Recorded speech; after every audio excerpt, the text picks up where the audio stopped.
जब हमने यह मुहूर्त निकाला था, जब महाराज जी और मैंने संकल्प लिया कि महाराज जी ने मुझे कहा कि ऐसा होता है कुछ, मुझे तो पता ही नहीं था कि ऐसा भी कुछ हो सकता है, ऐसा भी कुछ होना था, ऐसा भी कुछ हम कर सकते हैं। जब यह संकल्प लिया और जिस जो तन मन धन से लगा है, गुरु जी के दूर दराज से भगत लोग पधार रहे हैं, सभी लोग दर्शन करके उस पुण्य का लाभ उठा रहे हैं। और ये जो महाकुंभ है वो 23-24 को रखा है।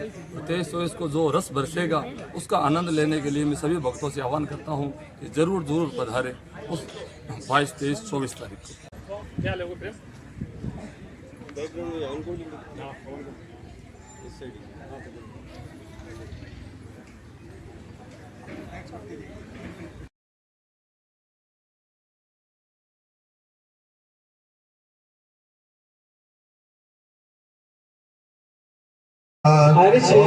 गुलाम दस्ताई नमः ओम ऐं सिंह कौलिके नमः ओम ऐं सिंह कुलजोगिनी नमः ओम ऐं सिंह मकुलाय नमः ओम ऐं सिंह समयान दस्ताई नमः ओम ऐं सिंह समयाचार तपराय नमः ओम ऐं सिंह मूलाधारै गणिकाय नमः ओम ऐं सिंह ब्रह्मग्रंथि विवेदिनी नमः ओम ऐं सिंह मणिपुरान्तरदिताय नमः ओम ऐं सिंह विष्णुग्रंथि विवेदिनी नमः ओम ऐं सिंह आज्ञा चक्रान्तरालस्थाय नमः ओम ऐं सिंह सुधागारा विभ्रसंगे नमः ओम ऐं सिंह तट्टिलता समरुच्चे नमः ओम ऐं सिंह तट्टिलता समरुच्चे नमः ओम ऐं सिंह सर्चक्रोपरि संस्थिताय नमः ओम ऐं सिंह महाशक्ति नमः ओम ऐं सिंह कुंडलिन्यै नमः ओम ऐं सिंह गणतवे विष्णुदोतनीयस्यै नमः ओम ऐं सिंह भवान्यै नमः ओम ऐं सिंह।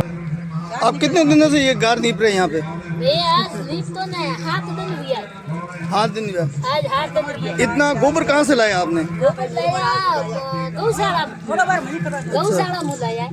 सब गाय का गोबर है या कोई नहीं?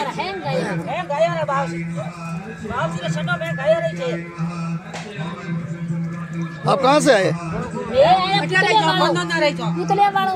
पुतले वालों। आप?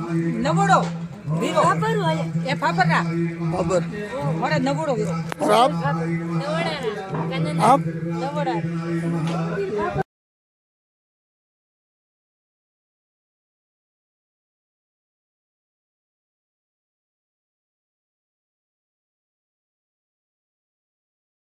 कारुणीपत विह्वलाय नमः ओम ऐं सिंह विष्णुमायाय नमः ओम ऐं सिंह छेदे वृद्धिर्विमुक्ताय दारुजन्मत्सलाय नमः।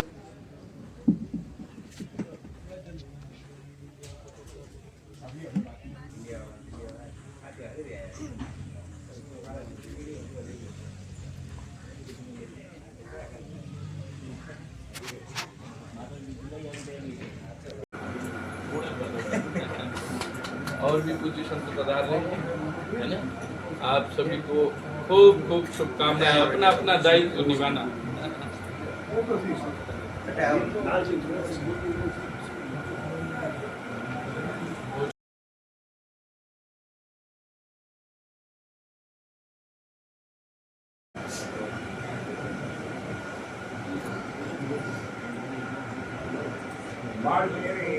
बाप जी बाड़मेर में रहते।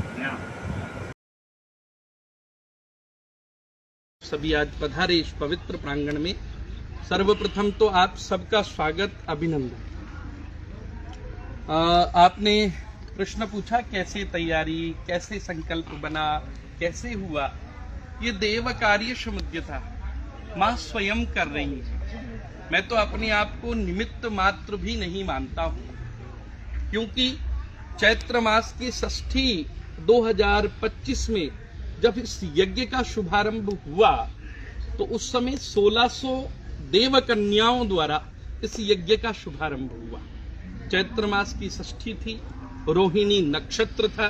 उस दिव्य नक्षत्र में इस यज्ञ का प्रारंभ अनुष्ठान हुआ।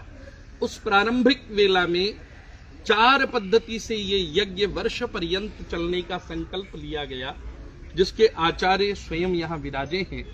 जिन लोगों ने इस मुहूर्त को निकाला वो बहन वो भी आई हुई है, और देश की भर के जो काशी के विद्वान थे वो भी, उन लोगों ने बहुत इस मुहूर्त पर चिंतन किया। और मुझे ऐसा लग रहा है कि ऐसा दिव्य मुहूर्त और वो दिव्य संकल्प माने स्वयं यहाँ यजमान स्वरूपिणी वो स्वयं बनी, यहाँ कार्यकर्ताओं के हृदय ललिता देवी कार्यकर्ताओं के हृदय में स्वयं विराजमान हुई। और मुझे यहाँ तक लगता है कि यहाँ का कण कण, यहाँ का रज रज कनाना की इस पवित्र भूमि पर ये देव कार्य कोई आज से नहीं, ये श्री विद्या का श्रीमठ है और ये श्री विद्या का ही यज्ञ चल रहा है। तो मैं समझ रहा हूँ पाठ, अभिषेक, अर्चन और हवन, पाठात्मक, अभिषेकात्मक, अर्चनात्मक और हवनात्मक पद्धति से इन ब्राह्मण देवताओं ने पूर्ण वर्ष पर्यंत इस यज्ञ को चलाया है। और अब पूर्णाहुति की पावन वेला के मात्र 6 दिन शेष रह गए हैं। 22, 23, 24 मार्च को इस पूरे यज्ञ की पूर्णाहुति होगी। श्री ललिता सहस्त्र नाम का अखंड स्तवन चला। ललिता सहस्त्र नाम में सहस्त्र नाम आते हैं, कितने? 1000 नाम माँ के आते हैं। इस कारण मन में भाव हुआ कि 1 वर्ष तक ललिता सहस्त्र नाम का अखंड स्तवन हुआ है, तो इस यज्ञ की पूर्णाहुति भी सहस्त्र कुंडों में होनी चाहिए। इस भाव से मैंने ब्राह्मण देवताओं से निवेदन किया। ब्राह्मण देवताओं ने मेरे निवेदन को स्वीकार किया और फिर इस यज्ञ का स्वरूप आप स्वयं देख रहे हैं। ये जो यज्ञशाला बनी है, ये जो कुंड बने हैं, ये स्वयं बता रहे हैं कि ये पूरा क्षेत्र आज आह्लादित है, प्रमुदित है। पूरा क्षेत्र धर्ममय हो गया है, पूरा क्षेत्र मात्रमयी हो गया है। पूरा क्षेत्र, पूरे क्षेत्र में एक अलग सी उमंग है, क्योंकि विशेषता ये है कि इस पूरे के पूरे 1 वर्ष पर्यंत यज्ञ की पूर्णाहुति में जो भी क्रम रखा गया है वो पूर्ण वैदिक, पूर्ण शास्त्रोक्त, पूर्ण पुराणोक्त माध्यम से रखा जा रहा है। यहाँ तक कि बैठने के लिए यजमानों के जो आसन हैं वो कुशा के स्वयं काशी जी से हमारे मंडलेश्वर जी लेकर के पधारे हैं। इनके यज्ञ के जो पात्र हैं वो दिव्य हैं। यज्ञ में जो होमने वाला, आहुति लगाने वाला जो घी है वो गौ माता का शुद्ध घी आ रहा है। 11 टन घी की यहाँ आहुतियां लगने वाली हैं। 40 से 50 टन हवन सामग्री की आहुतियां लगने वाली हैं। तो मैं समझता हूँ ये हमारा ही नहीं, कनाना का ही नहीं, मारवाड़ का ही नहीं, अपितु पूरे भारत का परम सौभाग्य है कि श्री विद्या का इतना दीर्घ काल तक चलने वाला यज्ञ 21, 22, 23, 24 एक कार्यक्रम हमने इसमें और बढ़ा लिया है, क्योंकि इतना बड़ा यज्ञ है। अपने क्षेत्र में ब्रह्मधाम तीर्थ है बहुत बड़ा आसोत्रा में, तो हमारे मन में ये भाव जगा कि 21 तारीख को हम सभी जाकर के वहां से ज्योत लेकर के आएंगे, ब्रह्म भगवान को निमंत्रित करेंगे। ब्रह्म भगवान वर्ष पर्यंत तो यहाँ विराज ही रहे हैं, लेकिन 1008 कुंडात्मक श्री ललिता महायज्ञ के और ज्योत लेकर के और बड़ी ही धूमधाम से, बड़े दिव्य भाव से, अध्यात्म भाव से, ब्रह्म धाम से 21 तारीख को यहाँ यात्रा लेकर के आएंगे, ब्रह्मा जी को विराजमान करेंगे। फिर 22 तारीख को प्रातः काल की वेला में 8 बजे कलश यात्रा का शुभारंभ होगा। गांव के प्रमुख मार्गों से होते हुए कलश यात्रा होगी। कलश यात्रा के साथ साथ जो अति प्राचीन सरस्वती माँ की, जिनकी वो स्वयं पूजा करते थे, उनका दिव्य और भव्य मंदिर बना है। सरस्वती माता की प्राण प्रतिष्ठा भी होगी, जो 22 तारीख को कलश यात्रा के बाद इधर 1008 कुंडात्मक यज्ञ का शुभारंभ होगा, उधर प्रतिष्ठा की प्रतिक्रियाएं शुरू होंगी, वैदिक रीति से शुरू होंगी। उसके बाद में यज्ञ निरंतर चलता रहेगा। फिर 22 तारीख को ही शाम को कवि